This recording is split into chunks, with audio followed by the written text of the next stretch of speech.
السلام عليكم ورحمة الله وبركاته. الحمد لله رب العالمين الرحمن الرحيم مالك يوم الدين والصلاة والسلام على سيدنا محمد بن عبد الله خاتم الأنبياء والمرسلين. السلام عليكم ورحمة الله وبركاته. Now, Jazakallah khair for your patience. We've got less time than we planned, but inshallah should be able to cover everything. We'll speed through a few things. But just to ask you, what do you expect from today's session? You came to this session, you signed up for this course called Schooling System. What do you expect? Yes. Okay, all right. Okay. Anybody else? Yes. Discussion beyond just LGBT, but there's a lot of things in the schooling system Yes. to be aware of and discuss. Okay. Okay. Okay. Of course. A bit positively, constructively critical. Okay. All right. Anybody else? Okay, we're going to start off with a quiz, yeah, and then we're going to move on to the actual main presentation. So if you just take one, pass them on, as well as keep the pen as well as well. And it's true. And we're turning up closer. So I want you to do this quiz. You can, if you do it on your own, if you need any help from everybody else, just it's multiple choice. So you just got to pick one answer from each, inshallah. That's it. Cheating. Oh, gosh. Don't.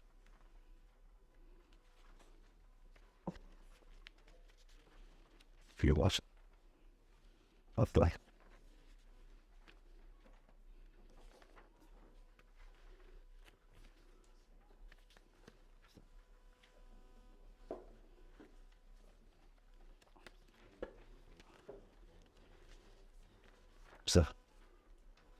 So just complete that. You've got a few minutes, and we're going to talk through the answers, and then we will start off the main presentation, inshallah. Oh, sorry. Thank you. And so, do you want a pen? Your brother, do you want a pen? Oh, sorry. So you got a few minutes. Just if you can start off with this, inshallah. You don't need to do this. His presentation is the fun, but I think the brother's got one. Got a pen. In fact, anybody need a pen?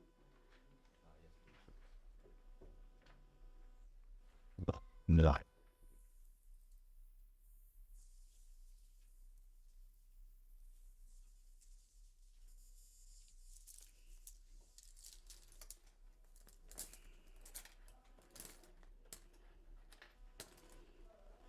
Yeah, so don't think too much about the answer. Just whatever you think is the answer. Just circle A, B, or C if there's three, or just A or B if there's only two options.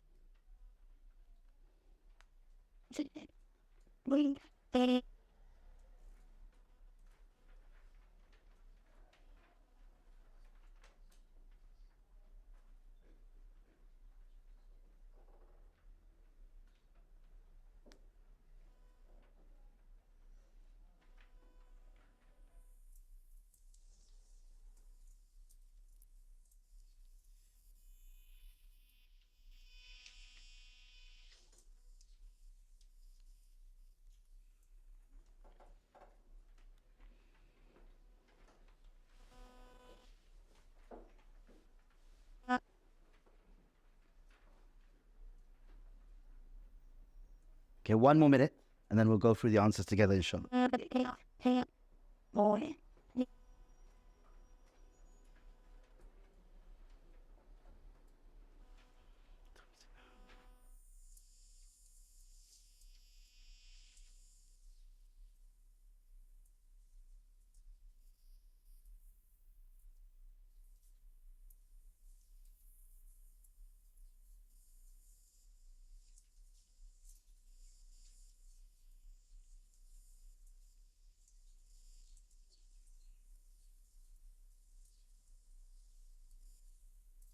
Okay, let's go through the answers then, inshallah.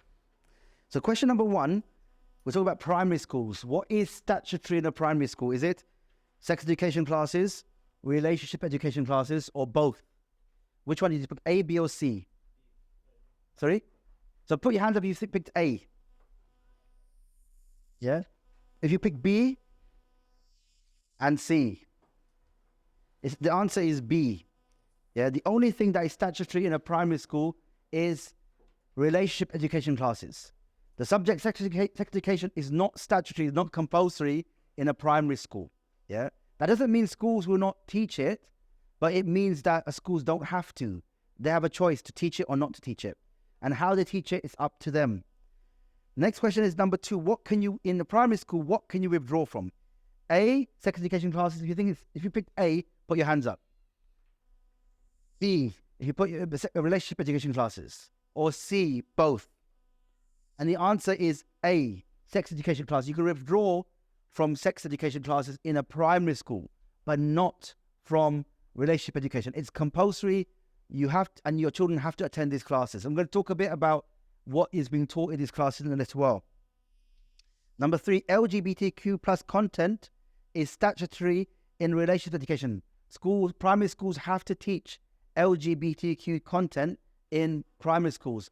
Put your hands up if you think it's true, A, and put your hands up if you think it's B, false. It's actually false, yeah? There's no requirement, no legal requirement for schools to cover LGBTQ content in a primary school, in relationship education. But that doesn't mean that some people interpret it to mean they can. It doesn't mean schools will not be teaching it. But actually, the government has said, even though it may be recommended to teach in a primary school, it's not compulsory. Yeah, a school will decide whether to teach it or not. And actually, a lot of it comes down to parents pushing back against this. If parents see this happening, but they're quiet, then schools will just carry on doing what they're doing. But if parents are concerned and they make it clear, then the schools get sent a very clear message. Number 4, we're talking about secondary schools now. Now, what is statutory? What is compulsory in a secondary school? Yeah, is it A, sex education classes? Put your hands up if it's just sex education classes. B, relationship education classes. Or C, both. It's actually both. C. Yeah, relationship and sex education is statutory in a secondary school. Yeah, all secondary schools have to teach it. And the interesting thing is that this applies to academies, free schools, state community schools, as well as independent fee-paying schools. Every type of school has to implement this new subject that was implemented from September 2020. Now, in a secondary school, can you withdraw from anything? Yeah. Now, in secondary school, can you withdraw from sex education classes? If you think so, put your hands up. B, if you can withdraw from relationship education classes in the secondary school? Or C, both? And the answer is you can withdraw your child from sex education classes in a secondary school. Yeah. And you can withdraw them up to the age of 15. Yeah. So when your child turns 15, if you withdraw them from the sex education classes in a secondary school, when they turn 15, now the choice is theirs. They get to decide whether they're withdrawn or not. Yeah. You don't have a right to decide on whether your child is withdrawn after the age of 15. Yeah. Yes.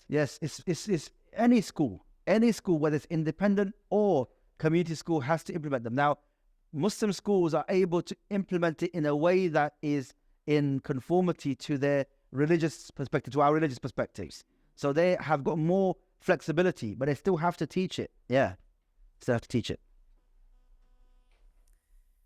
Okay, we're going to go on to question 6. I think question 5 is a duplicate, but question 6, primary and secondary schools. Is a school legally obliged to consult with parents? Put your hands up if you think yes, or put your hands up if you think no. So actually, schools are legally obliged to consult with parents. Yeah. Now, what does consultation mean? That's in the next question. So, what aspects of RSC are flexible? Yeah. Is it the resources the school uses, or is it which year groups different topics need to be taught, or C, both? So what we're trying to say here is, what do schools have flexibility over? Meaning, what can you get schools to change? Can you get schools to change, for example, just the resources, or just the year groups in which different topics are taught, or both? So if you think it's A, you can only influence the resources they use, put your hands up. If it's B, which year groups they teach these topics, put your hands up. And if you think it's both, C, put your hands up. It's both. Now, when a school uses a particular book or uses a particular video or a program, that is not the government saying you have to use this particular program or this resource. This is a decision of the school. The school takes this decision. Sometimes when you go to schools and say, I'm not happy with this particular worksheet or this video or this book, the school will say, this is statutory. Now, that is not correct. What is statutory is to teach the learning outcomes, yeah? To teach that in year 1, year 2, teach different things, different topics about online safety, to teach about having friends and about different families, yeah? You're teaching them about different things in those in primary school or in secondary school. Now, what you teach is what the learning outcomes are statutory, but the resources that a school uses is the choice of the school. When a school decides to teach a particular topic, so for example, it says children should learn about different types of families by the end of primary school. It doesn't say by the end of year 1 or year 2 or year 3. So when a school decides to teach it in year 1, that's the school making the decision, not the government. And the government said we wanted to create flexibility so that parents and schools can work together to find something that meets everyone's needs. Yeah, and so unfortunately, schools aren't following this. They're not consulting parents properly. Now, what is the greatest power that parents have to raise concerns about inappropriate teaching or resources? What do you think is it? Do you think the law? Put your hands up. Or do you think it's parent power? Put your hands up. And it's actually parent power. It's when parents come together and say, we're not happy with what you're teaching our children. We want this changed. So when 30, 40 or 50 parents come together and say, no, this is not good. We think this is inappropriate for my child and for our children and for all children. Then schools will most of the time listen. Yeah. If one parent comes forward, school will say, oh, this is one parent as a troublemaker trying to cause trouble in the school.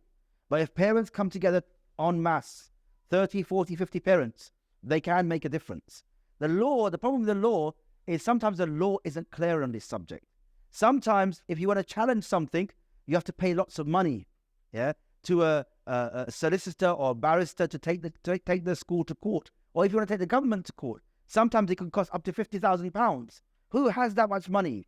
And most of the time, you're not expecting a positive result, because in previous cases where parents have taken schools or the government to court, they haven't been successful in that.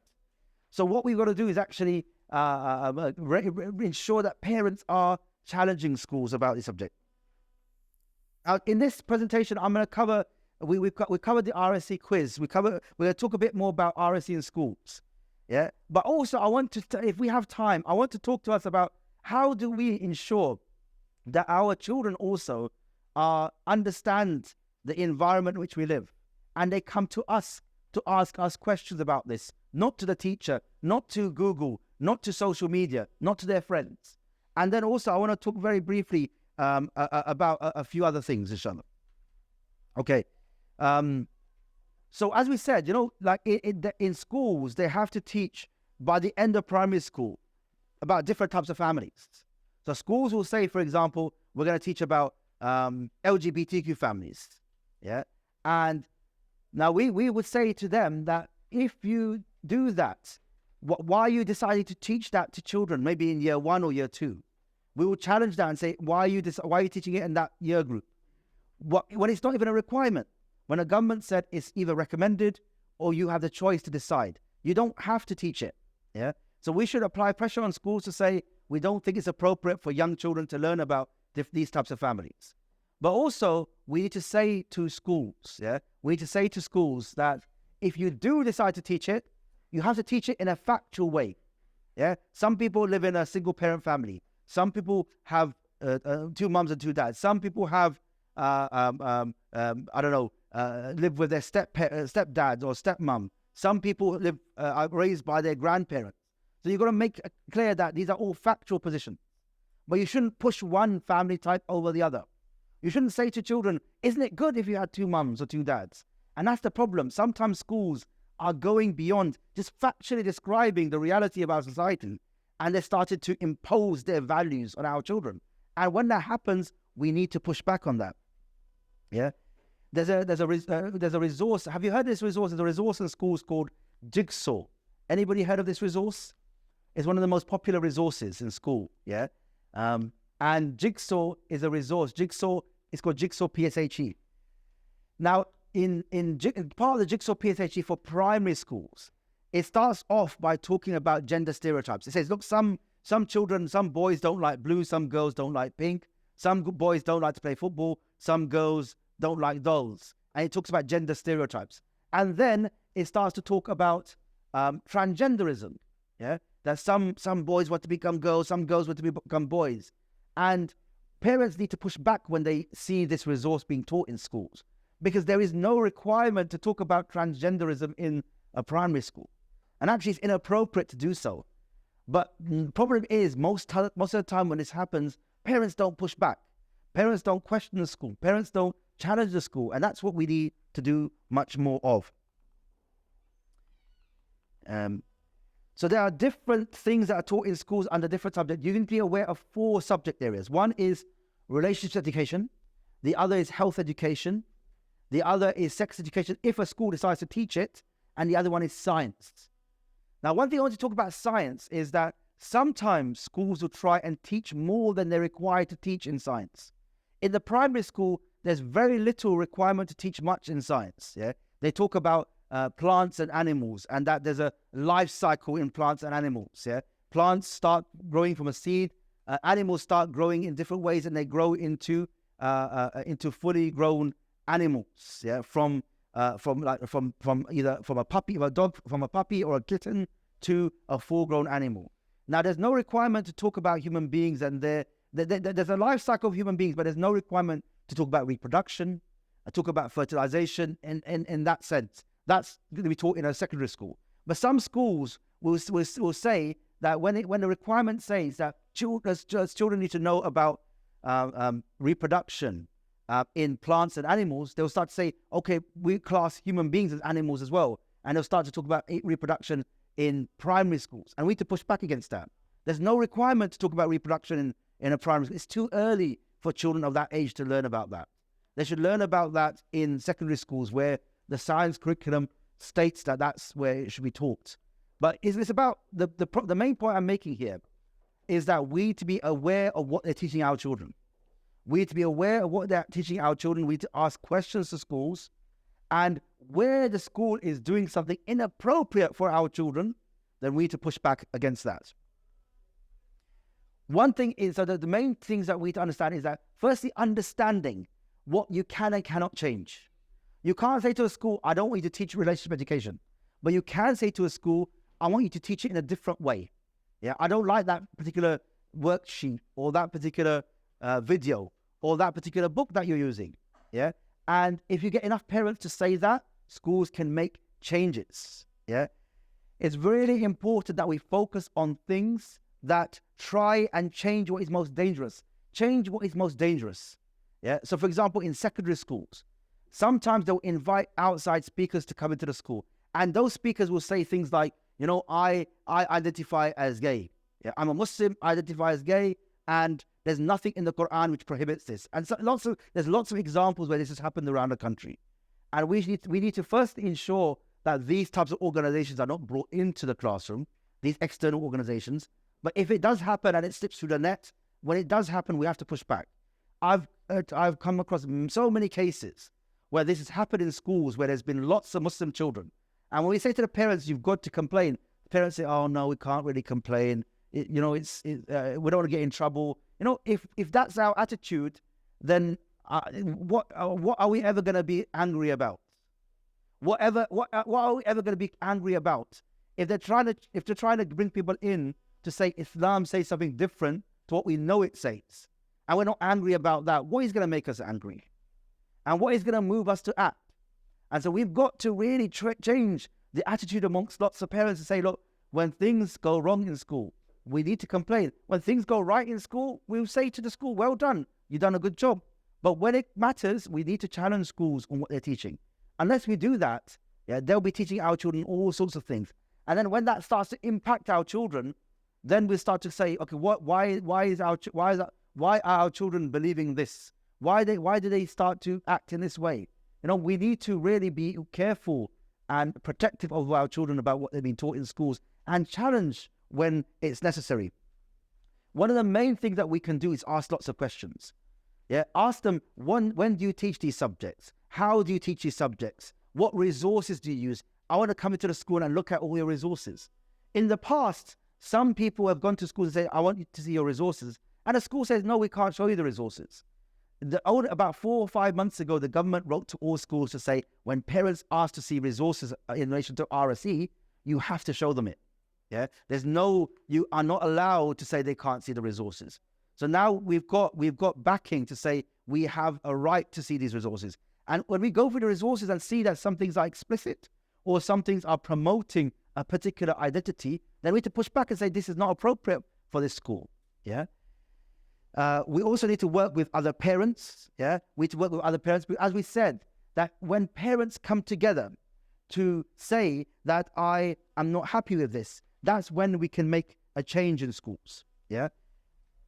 And also what's really important is that as parents, we seek strength in dua.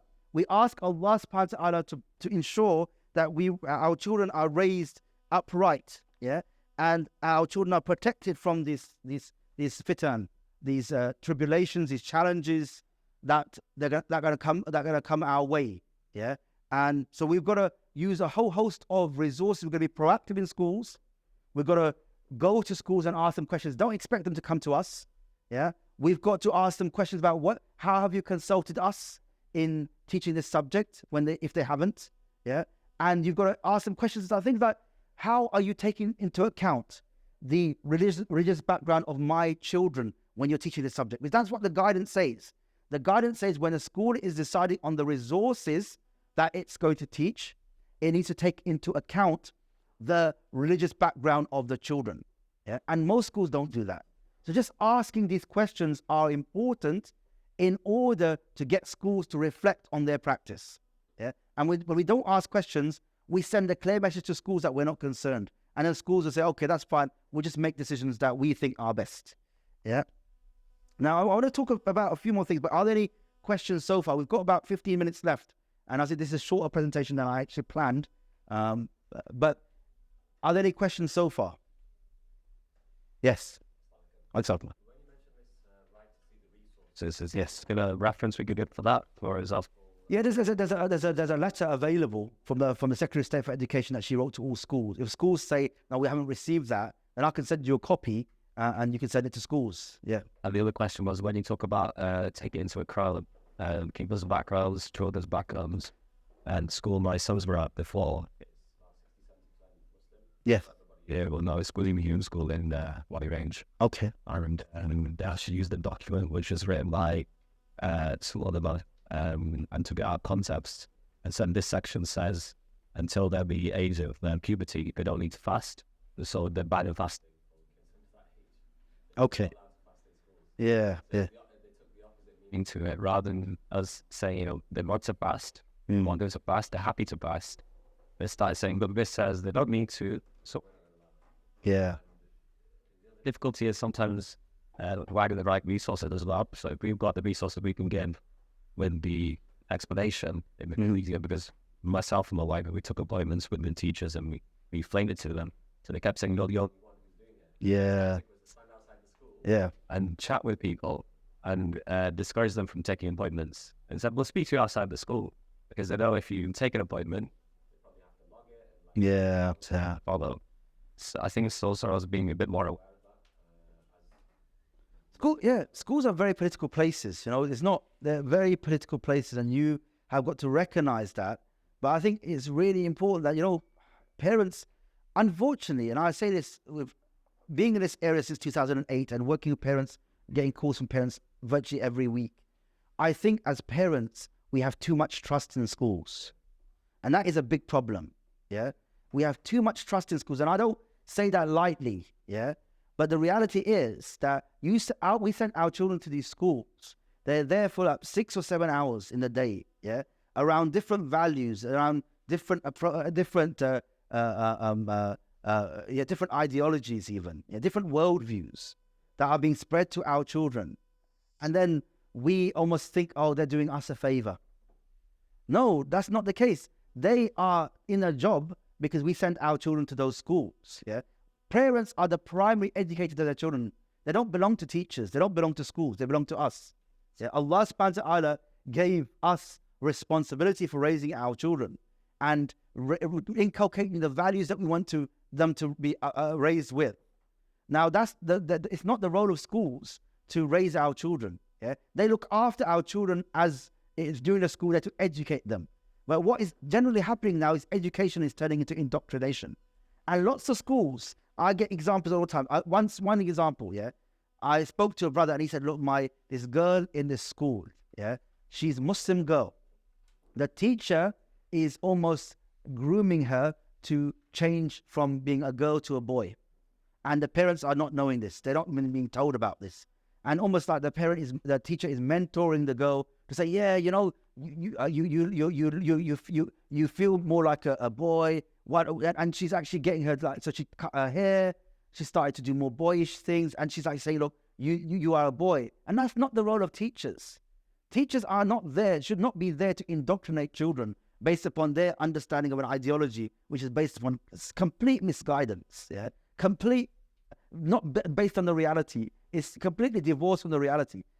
But if we don't challenge this when it happens, yeah, and I said to that parent, you need to go and speak to that girl's parents and tell them this is happening in the school. Yeah, just at least warn them, because I know if that was my child, I'd want somebody to warn me. Yeah, we need to look out for each other's children, and we do need to push back against this agenda in schools. Really is, and don't have so much trust in the school. Yeah, lots of these teachers will be teaching things to your children that is entirely inappropriate, and they'll be pushing their own personal perspectives on children, which is not meant to happen. There's meant to be a professionalism whereby they divorce their own personal views from what they teach children. But that dividing line is being crossed every day. So I think it's really we to be careful, oversee what they're teaching our children, even ask our children what they're being taught, but also ask the schools what they're teaching our children. I want to go through this example. Sorry, yes. I'll take one more question, inshallah. It's not really much of a question. Okay. What is it? Yes. You know how they have that thing of like, we're finding it and you're not allowed. Like, I just know how I was like in high school. Like, they used to say that. They not just be like, I'm fasting. It's the 21st century. Can't tell me what. And you can't force me to eat. You can't force me to drink. You know me. They would. They would make, yes. Yeah. Okay, I don't want to go for this detail too much, yeah, because we've got so much to talk about. Let me just carry on, and we'll take some more questions in a little while, yeah. But I want to speak about something which explains, which helps us to understand how we start to resolve some of these issues, because we challenge it in schools, but we also have to bear in mind that we have to take responsibility for our own children, so that they grow up with an understanding of this, which is in line with our values as Muslims. Yeah? And so there's an example of a really good interaction, yeah, between the Prophet ﷺ and a young man. And I'm going to go through this, and I'll ask you questions to draw out lessons from how we should then respond for our children. Yeah, there was once a situation where the Rasul ﷺ was sitting with his companions, and a young man came and approached them and said, asked the Messenger of Allah for something which is really shocking. He said, "O Messenger of Allah sallallahu alaihi wasallam, give me permission to commit zina." Yeah. So the young man came in front of everybody, yeah, and asked the Messenger of Allah for permission to commit zina. Now, what do you think the response of the people was? They were shocked. Absolutely, they were very shocked. Yeah, and they would have said things like, "Shut up! Don't say that. Be quiet. Yeah, get away from here. How dare you say such a thing?"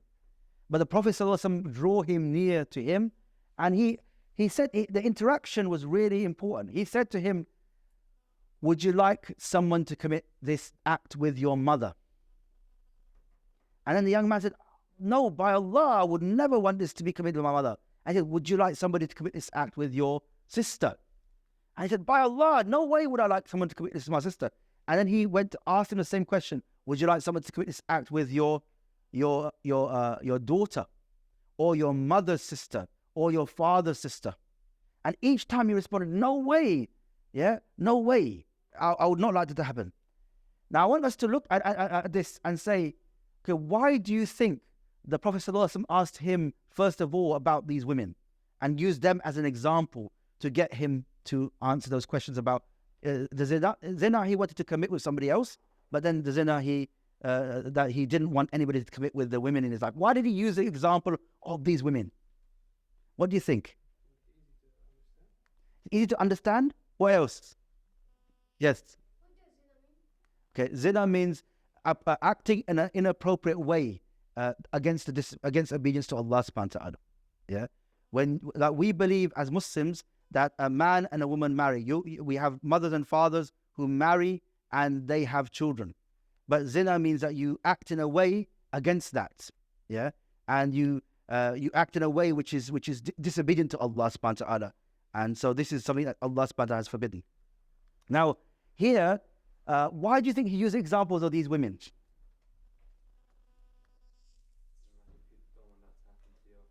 Yes. Yeah, that is the message. But why these women? What is it about these women that would give him pause to think? Yeah. Hit. Yes. Yes. Yeah. Yes. But what would be, if I was to ask you, what do you think his relationship with these women in his life would be? If I were to ask you to describe that, yeah, how would you describe his relationship with these women in his life? Very close. Sorry? They're honor. Yeah, what do you think he would be willing to die to protect them? Yes. If somebody came to attack them, he would be willing to die for them. Yeah. So the Messenger of Allah is almost giving an example which is emotionally connected to him. Yeah, it's not abstract. It's not like an example that is far removed from him. It's an example that's so closely connected to him that he has an impact. You know, the first thing he says is like, imagine you're this young man and you say, I want to commit zina. The messenger says, would you like someone to commit zina with your mother? And imagine what your first response would be. It'll probably be shock. What? No way. Yeah, you don't even have to think about it. Yeah, how could I even imagine that? Yeah, it's like your response is a very emotional response. So when you're looking to change somebody, linking to their emotions is most important. It's not an intellectual exercise. Yeah, you're not appealing to the mind necessarily, but you're appealing to the emotions. Yeah, and why didn't the Prophet say in this whole interaction, the Prophet never said it's haram? Why? Why do you think? Give them a practical example instead of... Okay, it's a practical example, but what else? There's nothing more simple than that even. Something that's even more simple that sometimes we forget. Yes. He didn't say he made the other. Okay, you made the other person say good. Yes. He knows it's haram. Yes. You know, even if you know something is haram, sometimes people will commit haram. Just knowing it's haram doesn't stop you from doing that. Yeah. And now the Prophet knew, because he asked you for permission to commit zina. He knew, everybody knows zina is haram. Anybody knows improper behavior that is disobedient to Allah subhanahu wa ta'ala is haram. But he was still led by his desire to that act. And the Prophet was saying, well, it wouldn't have helped him if the Prophet had said to him it's haram. So he's trying to build an understanding of this act. And actually, look, he's linking it to something negative. Yeah. He's trying to build a negative association, a hatred for that.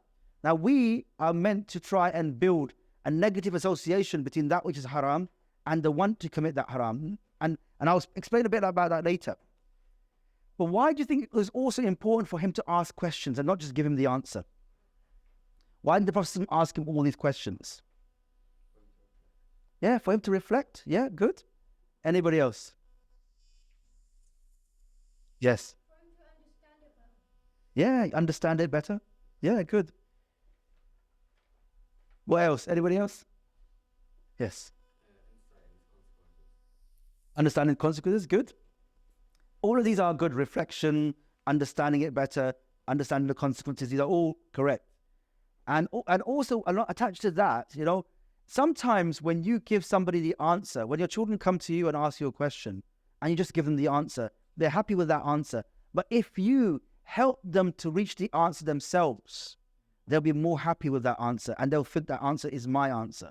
They're more likely to adopt that answer as their own answer. Yeah. So sometimes someone asks you, what is that? You say, what do you think it is? Yeah. Or what do you know about that? And then you get from that, you then lead them to the answer. But even if you lead them to the answer, they will still think, oh, I came up with the answer. You say, oh, excellent, you came up with the answer yourself. And then that becomes stronger for them. So the Messenger of Allah said to him, if you don't want someone to commit zina with your mother, then why do you want to commit zina with somebody else's mother? Yeah, he could have said that. But actually to ask him questions and get answers from him is more impactful, more effective. Yeah, it's much more effective. And in today's society, they call this methodology the coaching methodology, where somebody takes the position of a coach and helps somebody to reach the answer themselves. Because it's really important that people always say, if you help somebody to reach the answer themselves, that answer is more effective than if you just give somebody the answer themselves. So we said that before, what were the Prophet's messages? And you said that it was like saying, if you don't want someone to commit zina with your mother, then why do you commit zina with somebody else's mother? And it was that everybody, the someone who you want to commit zina with is somebody else's daughter, just like your own daughter is your daughter. So it was almost trying to get him to think beyond his emotions and think about consequences, as the young man said there. So what do you in your mind, what do you think that made this conversation effective? What do you think makes this conversation effective? Yes. Yes. Well, it is. Absolutely. Absolutely. And that's really important. Yeah. When somebody brings something to you, if you automatically respond to that and say, no, that's wrong, that person thinks, it's like they think it's a personal attack on them. Yeah. So if you are you accept what somebody brings to you first and acknowledge that, and then you start to help them untangle that or unravel that, it makes it much, much more effective. And you actually say to somebody, I'm listening to what you're telling me. Yeah. Everybody around the Prophet was saying, go away. The Prophet said, come to me. The Prophet is in the business. His whole mission is to save people from Jahannam, is to bring people to Jannah, is to guide people. He's the ultimate murabbi. Yeah. He wants to see the best in everybody. Yeah. And lead them to Jannah. Yeah. And lead them to the obedience of Allah subhanahu wa ta'ala. That's what his role is, sallallahu alayhi wasallam. And so here, this is an excellent example of him saying, look, I care about you. Yeah. I have concern for you and I want the best for you. And you imagine, this also leads us to this idea that the Messenger of Allah was the busiest of people, but he had time for everybody. He had time for everyone. He had time for the young boy whose bird died. Yeah. His bird died, and he had words of consolation to say to him, sallallahu alaihi wasallam. It's amazing, the character of the Messenger of Allah and how much time he had for everybody, and he gave his time freely to anybody who came to him, sallallahu alaihi wasallam. Now, at the end of this conversation, the Messenger of Allah, he touches the young man. In the hadith in the Muslim of Imam Ahmad, it doesn't mention where he touches him, but maybe on the head, maybe on the shoulder. Yeah. What does his touch convey? When somebody touches somebody else like that, what does it show? It shows love. It shows compassion. It shows care. Yeah. Yeah. If you're with somebody else and you're touching them and you're saying to them, look, you're showing that I care about you. It reinforces something really important. Yeah. When you hug your child, yeah, you show them love. Yeah. When you kiss your child, you show them love. Yeah. And so these actions are really important in reinforcing that I'm saying this for you. I'm saying this to you because I love you. I care for you. I want the best for you. Yeah. He also, sallallahu alaihi wasallam, made dua. He made dua that Allah protects him, that guides him and keeps him chaste. keeps him obedient to Allah subhanahu wa ta'ala, keeps him away from zina. Yeah. And so why is dua important here? Yes. Right. Yes. Allah subhanahu wa ta'ala has the ability to guide, to change hearts. Yeah. And so it's, this is like a comprehensive package of solutions that the Messenger of Allah is trying to bring together. He's linking to his emotions. He's helping him to come to a conclusion himself. He's helping him to seek his own solutions. He's showing him care. He's making dua to Allah subhanahu wa ta'ala. Look how comprehensive this solution is. And it said about the young man, he said, this young man walked away and he never even thought about committing zina again. So impactful was this interaction between him and the Messenger of Allah. And I can imagine, even though in the hadith it doesn't really show it, yeah, but it's, sometimes Prophet would sit with somebody so close that his knees were touching theirs. Yeah, that close, yeah, and and he would be facing them and he would give him all his attention, and that all shows, look, I'm here for you. I'm here to help you. I'm here to support you. I'm here to guide you. I'm here to give you the best advice and the best support you need to reach the most positive outcome in our interaction. But this also brings us to the answer. What lessons can we learn as parents from this interaction? Because so many lessons. This is it's amazing. Sometimes when the Prophet interacted with somebody, yeah, you can get so many lessons just from that interaction, and it can inform the way we then deal with our own children. Just throw out, what are the types of lessons we can learn from this in terms of the way we interact with our own children? Yes. Yeah, absolutely. Your children may come to you and ask you things which embarrass you, which make you feel uncomfortable. But if you respond in an aggressive way, they'll never come back to you with any questions around these issues. So accept whatever question they bring you. What does this word mean? I accept it and respond to them in a way to say, even if you say, Jazakumullah khairan for coming to me with this question, I'm so happy that you did. Yeah. And then you answer it after that. Yeah. But you receive you accept anything your children bring to you, and as a way, because when your children don't come to you, that is a problem, not when your children come to you. I remember I was speaking to a father once, and he said, my child came to me and said, how is a baby born? Yeah, where does a baby come from? And I said to him, don't ask me this question. And I said to him, look, why did you say that? He said, I didn't think I could answer that question. I said, what do you mean? Because I don't think Islamically I could answer that question. I said, of course you can. Yeah, the Prophet would answer questions, yeah, that people would come to him in a context it was not just not for frivolity, not for just answering a question, but it was because he was trying to help them to live their life. Like the women of Medina would come to Prophet and ask him questions about intimate matters, because they wanted to know what was halal and haram in terms of intimate private matters. And the Prophet would accept these questions and answer them. There's haya, which is about not speaking in a frivolous way, yeah, beyond the boundaries of what is decent. But when somebody's asking in order to know for educational reasons, for the point of view of their life as Muslims, you need to accept those questions and answer them in a positive way. What other lessons can we learn? So firstly, whatever question your children come to you with, you answer, you accept, you acknowledge, and you appreciate that question. Yes. Doing small acts, for example, like yes. Yes. Yeah, absolutely. Yes. Yeah, sometimes your children may ask you a question, maybe you're in your room, you're on the computer, you're facing away from them. Yeah. Now, if you answer back to them when you're still turned away from them, that doesn't show attention. That doesn't show that you care about what they're asking you. So you turn, just like Prophet did, turn fully towards your children and give them the time. If you haven't got time, then say, sorry, I'm a bit busy at the moment, and you arrange a time when you're less busy and you give them your attention. Yeah, your full attention. Also, this approach of the Prophet also tells us that, you should if you know your child, yeah, you know the examples to bring to affect them, knowing their world, knowing what their likes and dislikes are, knowing how they respond to different things.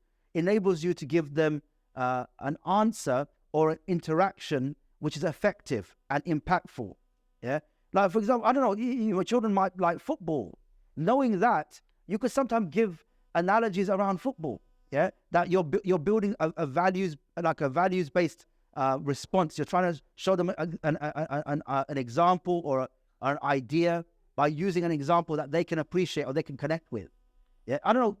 It's about trying to find ways to connect with them. Yeah, giving them stories, giving them examples, connecting them with those things. It's also about it's not, and obviously sometimes the Prophet would accept questions that people come to him with, but sometimes he would just give people like almost stories or give them something, a lesson to learn from something. Yeah. And these are like teachable moments. Like you can imagine you're on the street, you're walking out on the street and you come across something that you know is not appropriate. Yeah.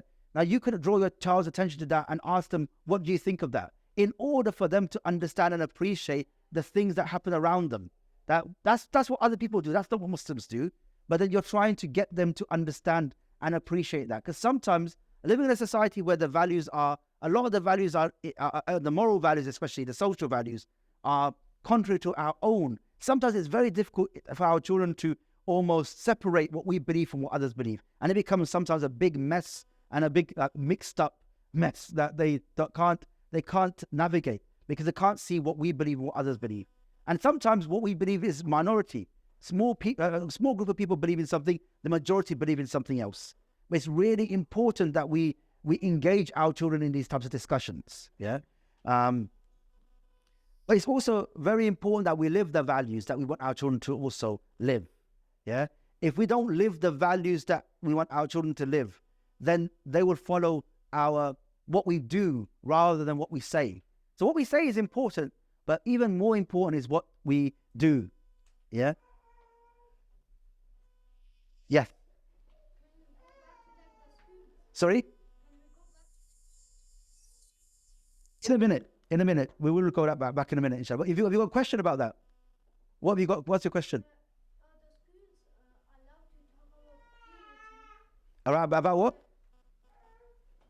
Oh, in primary schools, I love to talk about. Yeah, do you know primary schools will talk about that? How old are you? I'm in year 5. Yes, so as part of science, part of the science curriculum, they talk about the changes that children will undergo during puberty. And I think, there's nothing wrong in that, but I think in terms of what we need to know as Muslims is that, look, puberty is a part of growing up, yeah? And when you go through puberty, you are now in Islam a man, yeah? You are approaching being a man. Because in Islam, we don't have a concept of teenagers. Yeah? A child turns into teenagers, turns into an adult. Yeah, as soon as you've gone through puberty completely, yeah, then you're a man. And that means, and that's a thing to be celebrated. That is something that shows that now you have a relationship with Allah subhanahu wa ta'ala. That He will, now that before that you were a child, and then Allah subhanahu wa ta'ala said, okay, there's not much pressure on you in terms of in living by Islam. Yeah, obviously you do acts of salah, but after puberty, you become accountable to Allah subhanahu wa ta'ala. So the acts that you do, like salah, fasting, all of those things, now they become obligatory upon you. They become compulsory upon you, because we have got a contract with Allah that we would obey Him because He created us. So yeah, puberty is something that you will go through. But obviously, hopefully your parents will also discuss this with you. And maybe even if you have classes, they will talk about things that you need to keep in mind about being clean, keeping yourself clean. Yeah, making sure that you clean your private parts. Yeah, because when you're doing wudu, when you're doing ghusl, you clean your private parts. You're in a state where you can pray, and you're in a state of purification. There's lots of things that we can discuss around this, but things like puberty are not problems. And but I think as long as we understand them within the concept of our lives as Muslims. Yeah, Jazakallah khair for your question. Yes. So in my school, they don't discussing rituals. Yeah, and I think that's right. You know what you should do, yeah? If you are comfortable, when they show these, walk out of the room. Yeah, because you can say, look, it's affecting me. Yeah, I feel affected by this. Yeah, if they show a film in a school and somebody's mental health is affected by that and they walk out, nobody can say, why did you walk out? Say, I'm being affected by this. I don't like to see this. According to my religious tradition, we don't watch things like this. Yeah, we don't behave this way. So please allow me to leave. Yeah, I think, and also get your parents to speak to the school about this and say, look, this is not it's not right that they show children these things. Yeah, you know, if you were to go to the cinema and watch a film like this, they'll say, no, you're not old enough. But in school, it becomes okay. This is not right. Yeah. So if you get your parents to help you to go to the school and speak to them, yeah, about this, that'll be really important, inshallah. Jazakallah khair for your questions. Yes. Here, if someone had the financial means to migrate to a Muslim country and raise the children. You can. That is one of the choices that you have. But I don't think the thing is, not everybody has that capability. That's the issue. But I think there's lots of things that we can do to safeguard our children's iman, even in this society. But I think all we've got to do is that we've got to take responsibility for ensuring the values that our children grow up with, challenge things that are in schools and elsewhere that we're able to challenge. And I think at least what we need to do is ensure that, I think what's really important is, you know, when I go around the country and I speak to children, I ask them the question, why are you Muslim? What do you think the main answer they give me is? Yeah, because my family are Muslim, because my parents are Muslim. We've got to build an understanding to our children that, you know, Islam is not built upon something that is other than the truth. It's a truth of our existence upon this earth. We need to build a strong foundation in our children that they understand Allah created us. Absolutely, definitely. Yeah, the sign of the creation is a sign of Allah. And the Quran is definitely from the heavens, from Allah subhanahu wa ta'ala. And build that strong basis in them so that they can understand why they are Muslim, first of all.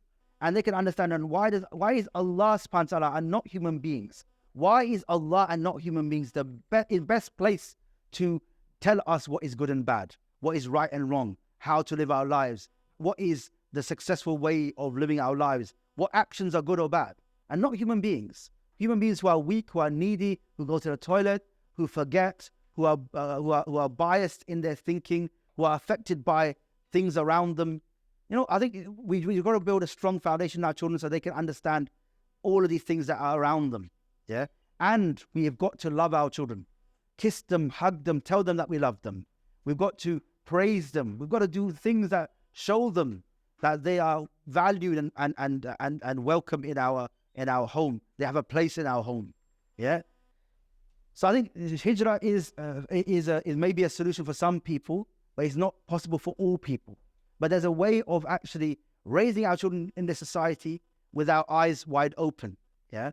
And ensure that we are a part of our children's lives. We build a strong relationship with them. We are influencing them. We are building good environments around them, bringing them to the masajid, building good friends around them, bringing good environments around them, ensuring that their priorities are built around Islam and the worship of Allah subhanahu wa ta'ala. There's so much things we can do. Yeah, I don't think we're at the situation where our deen is under attack to such a level that hijrah becomes obligatory. But in terms of, there's a lot of things we could do in our environment to raise our children. And I think we've got to do that with our eyes wide open to the influences around our children. Yes, man. Think about homeschooling would tackle some of these issues. Yeah, home education is actually a good option. Your children have to be educated, but not in a school. So you can educate them at home. My children are all home educated. We've educated our children at home since the very beginning. But it's not necessarily an option for everybody. But it's definitely something that people need to look into in terms of if you want to safeguard them from some of the influences, but also recognizing that, you know, the influences upon our children, although they're very dangerous in schools, the influences around our children are not just in schools. It's actually in society at large. Yeah, it's the TV programs that they watch. And even if you say, I don't have a TV, we don't have a TV at home. Yeah, but even then, if you don't have a TV, you know, your children will still come across things just by living in this society. They'll come across the way people behave. They'll come across people they meet.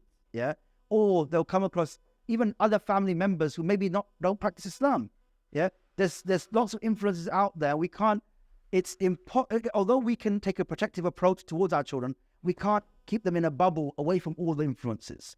So we've got to make them aware of the things around them, and then make huge amount of dua for our children and their guidance and their istiqamah, the uprightness. Yes. Which affects you. Yes. And go where there be schools that have the courage, and sometimes they'll say, "Oh, yeah, you know, one of the problems is with governors is that so one brother, I spoke to one brother yesterday, yeah, and he said something. He said to me that, because when I was a parent governor in a school, yeah, I didn't even have the authority to change a light bulb. That's what he said. Yeah, the issue is, the problem is the governing body like schools is a very political place. Yeah, if you are the chair of governors or if you're the head teacher, then you have some influence. If you are a parent governor, usually you come to a meeting and you can raise issues. You can say, I want to put something on the agenda. I want to raise how we're talking about RSC in the schools. But a lot of the times, you're not even listened to. Of all the governors, the parent governors are seen as the lowliest governors. Yeah, I have seen it everywhere. Yeah, parent governors are seen, because the school looks upon parents as being lowly anyway. Yeah, generally, yeah, they think parents are just they don't know anything. Yeah, now parent governors are seen as quite lowly, and then there's local authority governors, there's community governors, there's staff governors, there's other types of governors as well. But I would say, sometimes being a governor in a school is important in bringing things to the agenda, asking questions. But I speak to a lot of governors who say, look, I started asking questions and they didn't like me asking questions, even though that's the role of the governor. The role of the governor, they say, is a critical friend. Yeah, you're not just the friend who just says yes, yes, yes to everything, yeah, or whatever you want. You ask critical questions about how a school is doing something, yeah. And sometimes you ask challenging questions to a school because you want accountability and transparency. You are part of a governing body, but you have to ask these questions. But sometimes schools don't like these questions. Head teachers don't like these questions. They like to almost keep the governing body as almost being just a thing that happens twice a term where we have a meeting, but nobody asks anything of any importance. So I'm in the past, I would say to parents, be governors. There is still a role for that, but I think it's not as important a role as some would make it out to be. But actually, what is it when you become a governor? Then you are also not allowed to do other things like maybe work with other parents in the school if there's an issue happening, because you've got to almost keep your professionalism away from that. So I think I'm not 100% sure that governing body roles are that important as sometimes we make it out to be. But if you can become a governor and ask questions, and that's important. And another problem is most of the times we have Muslims who become governors and they don't do anything. They don't say boo to a goose. They don't raise anything. And what's the point in being there? Sometimes it just becomes I'm a governor of a school, nothing more. And so I think we need to also take that into account. But I think we should use all the avenues at our disposal to influence how they're teaching things in schools as well, inshallah. Yes, Lou. Yes. Wanted to know, you have or each I thought this there in etc.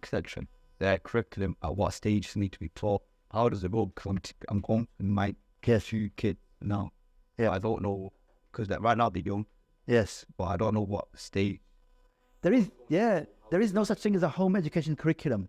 And home education is almost that a child develops their own interests and almost sets their own pace for learning as they grow up. Yeah. It's not that by 7 they're going to do this. You're not almost establishing a school curriculum in the home. And actually, usually in a home education curriculum, maybe they're only learning for about 2 or 3 hours a day. Yeah, maybe they start at 10 and finish at 12 or 1. And people say, how can you do just 3 hours a day? The reality is, if you look at a school, how many hours of actual learning takes place in a school? I would argue literally maybe 1 hour a day. Yeah? The rest of it is other things happening, or just breaks or playing. Playing is important, but also some of it is crowd control. So the teacher dealing with children who are misbehaving. Yeah, and sometimes teachers just become crowd control specialists. They're just there to ensure all the children are behaving. Yeah.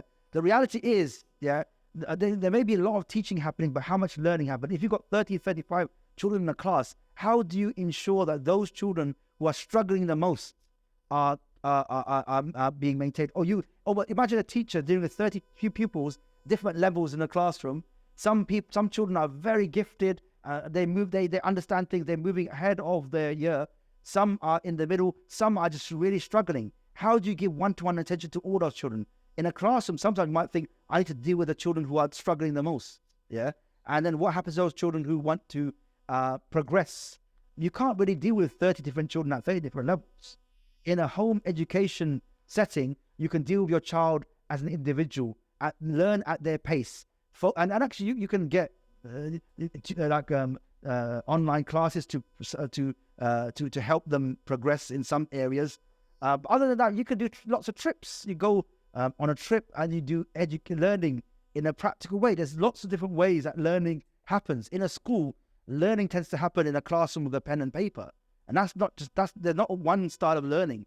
So I think, education at home can be very tailored to a child. It doesn't have to be all academic, but everything is a way of is a learning experience. Yes. Yes.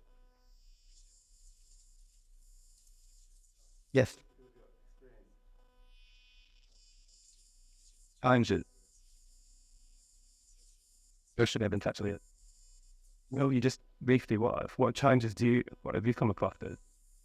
Yeah, the social thing, every time I speak to people, the first thing they say is, how will people be able to connect? You always find other people. The numbers of people home educating now is increasing huge amount. In every single area, there's like a homeschooling type network, or there's a loose hub or network of people who are home educating. Now that gives you the ability to access other children, provide social activities. There's also social activities happening in different masajid that your children can attend.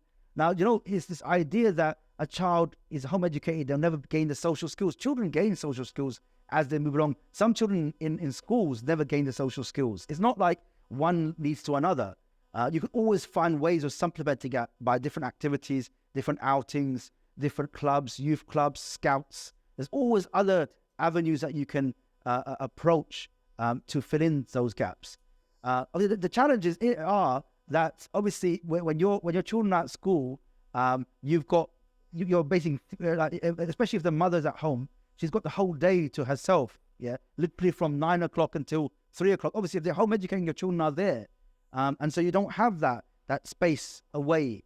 Obviously, in my home, my wife, mashallah, she does most of the educating because I'm working during the day, and she plans the work, she gives the work, if there's additional classes, she organizes those, and it is a challenge. It's not easy, but actually, I like the fact that I could see what my children are doing, what they're achieving, what their weaknesses are. In a school, sometimes you find out too late. If a child is not progressing in a particular area, they'll tell you right at the end, "Oh, your child's not good." Why did you tell me right now? It's like there are many challenges, but I would say if you can do it, the things that you gain from it far outweigh the challenges. Yes. Yes.